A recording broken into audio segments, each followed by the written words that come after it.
Bonjour à tous, j'espère que vous allez bien, on se retrouve dans la classique vidéo achat manga du mois. Et comment qualifier mon achat du mois? Je pense que c'est littéralement un braquage. On a pas mal de nouvelles séries, enfin nouvelles séries que je n'avais pas encore commencé, mais on retrouve principalement, évidemment comme toujours, de nombreuses suites. Et je pense qu'on va commencer tout de suite avec le tome numéro 2 de Sanda. Série Sanda dont j'ai parlé donc sur YouTube il y a quelques mois, 2 mois je crois, à la sortie du premier volume, série que j'avais adoré et ça continue d'être autant génial dans le tome 2. Les personnages continuent d'évoluer, le personnage de Sanda est génial et on voit d'autres personnages un peu plus mis en avant et le principal est pour moi le personnage que je préfère parce qu'il est flippant. Les personnages sont de toute façon très bien écrits dans l'ensemble. En tout cas Sanda, je vous conseille vraiment de vous lancer dans cette œuvre si vous ne la connaissez pas parce que c'est tout simplement génial. Paru Itagaki maîtrise ses personnages comme jamais, elle sait l'univers dans lequel elle est et elle va totalement jusqu'au bout de toutes ses idées absolument folles et ce qui rend l'histoire totalement débile un peu quelque part. Bien écrite, chelou, mais extrêmement intéressante. On poursuit avec le tome 109 de One Piece et vous le savez si vous avez l'habitude de regarder mes vidéos achat manga du mois, mais One Piece c'est une série que je lis principalement quand j'en ai réellement envie. Donc là j'ai plusieurs tomes de retard parce que je suis pas dans le mood de lire One Piece. One Piece c'est une lecture très dense, il se passe énormément de choses. Il y a beaucoup de choses aussi à retenir parce que l'auteur maîtrise son univers depuis tellement longtemps qu'il nous bombarde d'informations et pour l'instant je suis pas prêt à subir quelque part un peu les lectures de One Piece, donc c'est un peu en stand-by. On poursuit évidemment avec le classique Windbreaker, dont le tome 15 d'ailleurs, dont la saison 2 vient de commencer, il y a une semaine, 2 semaines je crois. Et franchement j'avais vraiment hâte que la série reprenne. J'ai regardé le premier épisode et ça reprend d'une très bonne manière. La baston est tout de suite présente et la tension commence déjà à arriver. Moi je sais déjà un peu ce qui va se passer, je suis pas encore à jour dans les lectures, mais la saison 2 promet d'être pépite. L'arrivée des Dragon Seek ou je sais plus, mais c'est Squelette quelque chose, Dragon Seeker ou je ne sais plus, j'ai oublié le nom, mais j'aime beaucoup ce petit arc très sympa et les personnages évoluent de manière très cool. Ça je l'ai beaucoup dit dans beaucoup de vidéos où je parle de Windbreaker de toute façon parce que c'est une série tout simplement que j'aime et que j'adore. Voilà, je vous en dis pas plus, j'espère que vous connaissez cette œuvre. Si vous connaissez, n'hésitez pas à vous manifester en commentaire, à me dire si dans tous les cas vous aimez ou non. Vinland Saga, je prends 2 secondes pour vous dire, voilà, petit message, n'hésitez pas à vous abonner, ça soutient la chaîne, c'est très très cool. Il y a des gros projets qui arrivent, il y a des gros projets qui sont déjà sortis sur l'histoire de beaucoup de choses dans l'univers japonais. Je vous conseille d'aller regarder un peu tout ça. Si l'envie vous en dit, donc n'hésitez pas à vous abonner, ça me ferait énormément plaisir. Merci à ceux qui prendront le temps de le faire et merci à ceux qui sont déjà abonnés. Mais donc, Vinland Saga 11 à 14, tout simplement parce qu'on m'avait dit que c'était la fin d'un arc. J'avais pris 11 et 12, ils m'ont dit je crois que ça finit, je crois qu'au tome 14, il y a un arc qui se conclut. Bon, voilà, il n'a pas fallu beaucoup plus d'arguments que ça pour que je me dise ok, bon bah je vais pousser jusqu'au 14. Donc je l'ai pas encore lu, j'ai lu les 10 premiers, j'ai pas encore pu commencer le 11e parce que vous allez voir il y a beaucoup de lectures et j'ai déjà beaucoup de retard.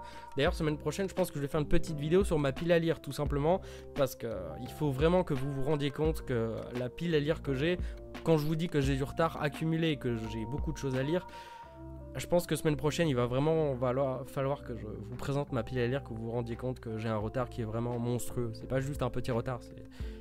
Quand je vous dis que j'ai beaucoup à lire, c'est que j'ai vraiment beaucoup à lire. Mais donc Vinland Saga, c'est génial. C'est tout simplement une claque à chaque fois. J'adore. Et plus on avance, plus les personnages évoluent, plus l'histoire évolue, évidemment. Mais voilà, je vais pas trop vous en dire parce que je sais qu'il y en a à la suite de mes vidéos où j'ai commencé Vinland Saga qui ont aussi commencé Vinland Saga. Donc j'ai pas envie de trop spoiler. Je ne sais pas exactement où ces personnes en sont dans leur lecture. Et je sais que souvent elles regardent ces vidéos-là. Donc j'ai pas envie de spoiler, tout simplement. Mais Vinland Saga, c'est tout simplement une masterclass et un chef-d'œuvre. On poursuit avec le tome 9 de la Perfect Edition de Soul Eater. Alors comme je le dis à chaque fois sur les Perfect Editions de Soul Eater, c'est un ami qui me les passe parce que lui ne souhaite pas réellement continuer la série. Donc il me les passe gentiment, donc je ne les ai pas encore tous achetés. J'en ai lu beaucoup et j'ai surtout regardé l'animé et j'avais surtout acheté la fin parce que tout n'est pas adapté dans l'animé pour la fin de Soul Eater. Il manque la dernière grosse partie il me semble. À moins que je dise des conneries, je ne sais plus, ça fait tellement longtemps. Donc voilà, comme j'avais envie en fait tout simplement de racheter Soul Eater, comme j'avais que la fin, je me suis dit que comme lui souhaitait ne pas les conserver, je me suis dit que c'était cool de les récupérer de manière à ce qu'un jour je puisse relire l'intégralité de Soul Eater, parce que comme vous le savez je pense, je préfère lire que de regarder les animés. Run to Heaven, que dire de plus que masterclass, franchement Tohan c'est incroyable ce qu'il arrive à faire.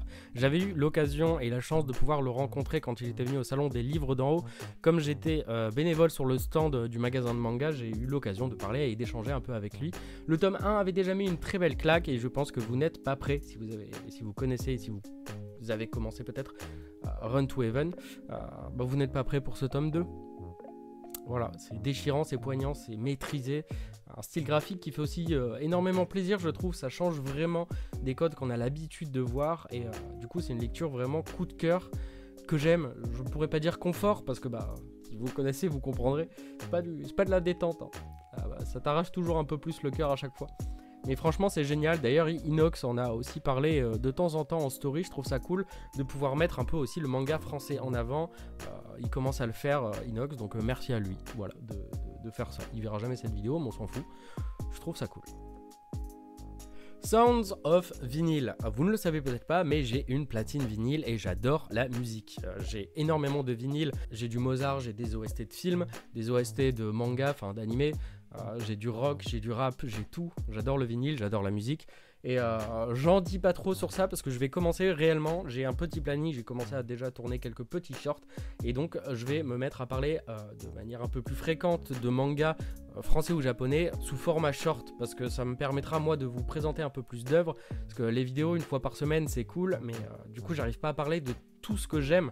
Parce que sinon d'autres vidéos vont prendre du retard et j'ai pas envie. Parce que sur le planning que j'ai fait j'ai envie qu'elles sortent à ce moment-là. Pour certaines raisons. Et donc il faut en fait que je me mette au short. C'est une évidence que tout le monde sait depuis longtemps qu'il faut faire ça pour que ça fonctionne.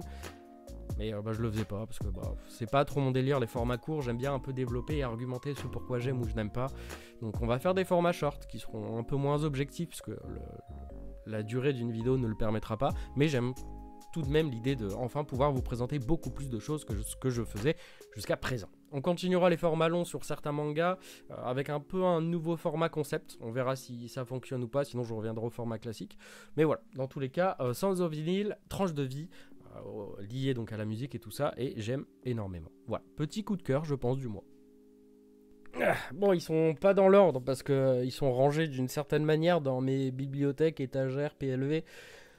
Mais voilà, les 5 premiers tomes de 20th Century Boys. En fait, j'ai commencé à regarder... Je vais les poser parce que c'est lourd. J'ai commencé à regarder un soir, j'étais malade. J'ai regardé les 3 films de 20th Century Boys, donc les films japonais, que je vous ai recommandé d'ailleurs, parce qu'on a fait une vidéo la semaine dernière sur la vie de Naoki Urasawa, que je vous conseille d'aller voir, parce qu'elle est très très cool. En tout cas, moi je l'aime bien. Vraiment, j'ai regardé les films et j'ai adoré, donc je me suis dit que j'allais vraiment commencer à me plonger dans l'univers de Naoki Urasawa, parce que c'est un auteur que je commence réellement à découvrir, même si ça fait longtemps qu'il est présent. Je commence vraiment à me plonger dans toutes ses œuvres, et là c'est principalement Monster que je travaille, où je lis beaucoup, où j'essaie de trouver des petites choses, des petites anecdotes, des petits trucs. Vous verrez pourquoi plus tard. Mais ouais, du coup j'ai vraiment envie en fait de lire tout ce que Naoki Urasawa a fait, peut-être pas tout, parce que genre Yawara et Happy ça m'intéresse un petit peu moins, ce sont des univers qui ne me parlent pas forcément, donc je ne me plongerai pas forcément dedans, en tout cas pas tout de suite, peut-être un jour, mais voilà, j'avais vraiment envie de découvrir tout cet aspect psychologique que Naoki Urasawa utilise beaucoup à travers toutes ses œuvres, et les films je les ai trouvés très très cool, même si forcément en seulement 3 films c'est compliqué de rendre hommage et de transparaître tout ce qu'il a écrit à travers 20th Century Boys, mais j'avais quand même envie de découvrir cette œuvre vraiment en la lisant. Et en plus il n'y a pas d'animé, donc je me suis dit écoute, il est temps peut-être de se lancer dans du seinen, parce que j'ai pas énormément de seinen. Je pense que vous le voyez de toute façon au fur et à mesure des lectures que j'ai. J'en ai de plus en plus, ça c'est sûr, mais j'en ai pas autant que ce que je voudrais. Donc voilà, tout simplement. 20th Century Boys, je suis obligé de le prendre comme ça, sinon ça tombe. Très très cool, et je pense que vous connaissez de toute façon. J'avais un retard sur Asadora depuis un moment, mais les tomes sortant au rythme de un tome, un volume par an, il me semble.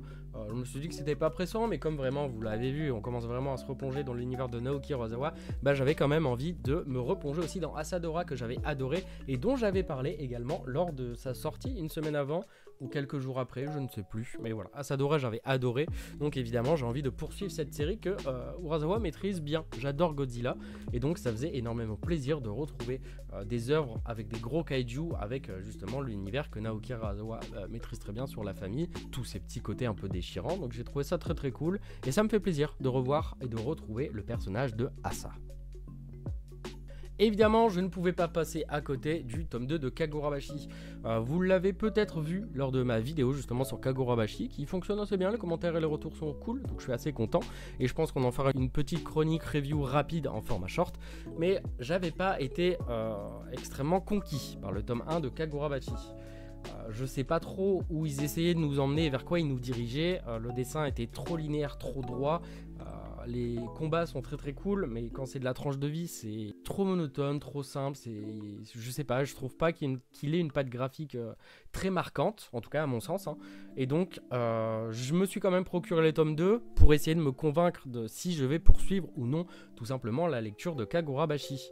Des retours que j'avais eu sur le tome 1, des gens qui étaient un peu en avance, sur un peu plus que le tome 1, donc, les retours étaient Les retours étaient très très cool et assez constructifs d'ailleurs, ce pourquoi je me dis qu'il faut que je continue la série, puisqu'apparemment il se passe des choses vraiment très intéressantes.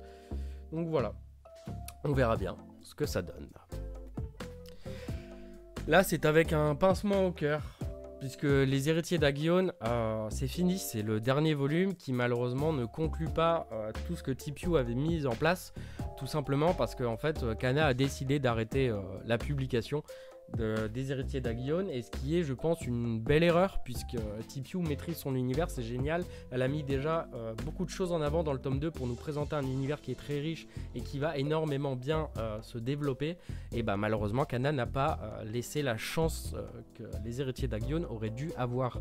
Les raisons, TPU on a un peu discuté sur son Twitter, donc je vous laisserai aller voir, c'est pas à moi de vous raconter tout ça, parce que j'ai peur aussi de dire des conneries, hein, très honnêtement. Un peu triste de voir cette série s'achever. Je me suis quand même procuré le tome 3 parce qu'il faut soutenir le manga français, il faut aussi montrer avec l'achat du tome 3 que Kana s'est trompé. Il faut leur montrer qu'ils auraient dû vraiment donner sa chance aux Héritiers d'Agion et ne pas l'arrêter en achetant justement ce tome 3 et en soutenant TPU qui du coup a malheureusement le moral un peu à zéro et dans les chaussettes comme on dit, puisque forcément l'arrêt d'une série qu'elle aimait et qu'elle travaillait depuis très longtemps, forcément ça fait très mal au cœur. Donc voilà, TPU en tout cas tu as tout mon soutien, j'espère que tu arriveras à t'épanouir à travers d'autres séries si jamais tu en as l'envie, mais voilà. Dans tous les cas, moi j'ai adoré Les Héritiers d'Agion. Évidemment, moi qui parle beaucoup de manga français et qui met en avant beaucoup de choses autour du manga français avec Manga Draft, certains autres magazines de prépublication ou de publication, forcément je ne pouvais pas passer à côté du premier volume de Manga Issho, mais je l'ai pas lu. Vous voyez déjà, là, j'ai acheté plein de trucs, j'ai pas le temps moi de lire ça, c'est gros, c'est plein de petites histoires, certes, j'aurais pu en lire au moins une. J'ai un peu eu la flemme aussi. J'ai trop de trucs à lire et du coup je me perds un peu en fait dans toutes ces lectures. Il y a des lectures que je fais passer en priorité parce que j'ai vraiment envie de les lire. Ça je sais que j'en ai envie, mais je sais que j'en ferai une petite revue en format short aussi, donc sur Insta, Twitter et YouTube. Pas Twitter, TikTok pardon. Il faut soutenir tout ce qui est manga un peu français, et là c'est beaucoup d'auteurs à travers l'Europe, donc il n'y a pas que du français, donc je trouve ça cool aussi de découvrir des auteurs que je n'ai pas encore eu forcément l'occasion de lire, mais voilà, en tous les cas très cool et hâte de vous en parler. Et on va conclure avec Monster 4 à 9, donc la fin, l'intégrale, la fin de l'intégrale de Monster. Oui, Naoki Urasawa encore, hein. On finit sur ça, évidemment il fallait finir sur une note positive. Vous l'avez vu sûrement sur les réseaux ou à travers ma vidéo sur Naoki Urasawa ou à travers mes précédents achats manga. Monster est une œuvre que j'aime beaucoup, que j'ai envie de mettre en avant, donc je vais certainement essayer de faire quelque chose autour de Monster. Je ne sais pas exactement quoi, ou du moins je ne veux pas trop en révéler parce que je ne sais pas si ça aura le résultat que j'ai envie que la vidéo ait. Si j'ai pas réussi à en faire ce que j'en ai eu envie, je pense que j'en ferai une vidéo long format où je vous expliquerai ce qui allait pas, peut-être en live ou je ne sais pas. Mais voilà, dans tous les cas très très cool. Monster, j'aime beaucoup, ça te retourne le cerveau et ça j'adore.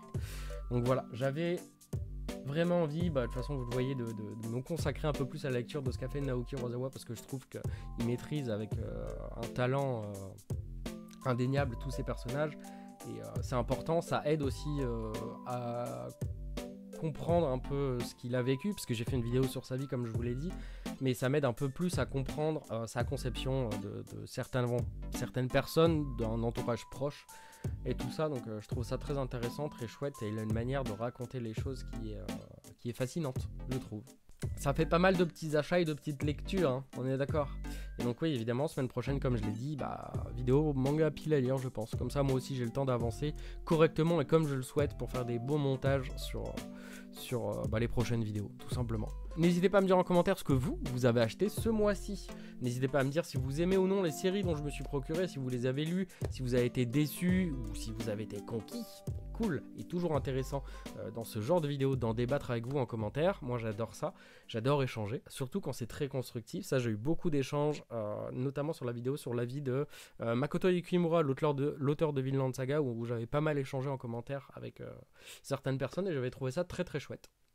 Donc voilà, c'est pourquoi les vidéos que je fais sont un peu moins axées sur un manga en particulier, mais plus un univers, un personnage ou autre chose. Je sais pas, je me sens un peu plus à l'aise en ce moment dedans.